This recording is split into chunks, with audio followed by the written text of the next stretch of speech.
خب ننه جاسم عرض میکردم خدمتت، بچه هم هر روز 6 وعده برام غذا میارن، ازشون میگم مو که گشنم نی دلم گرفته، یه زن موجه چارشونه صورت نچرال کارمندی برام بگیرین که مواظبم باشه، میخوام شما زحمتتون نشه.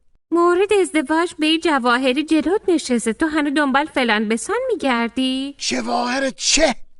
موقع هر طرف نگاه میکنم زغال میبینم، توی هم که کنارم نشسته انگا تقی نشسته، انگا هوشنگ نشسته. چیش چارت نمبینه؟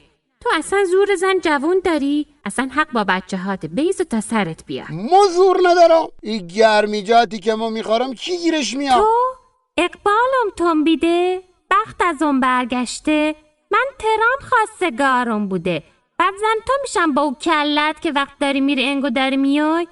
تو دیگه واقعا خدات بیامرزه. ببخشید آدرس فروشگاه؟ آدرس خونه باز کردم، ما دلم گرفته قلبم داره تو دهنم در میا، هی آدرس ای کجایه آدرس او کجایه، بیا ای دوست دختر ترامپ بپرسا. ترامپ خواستگارم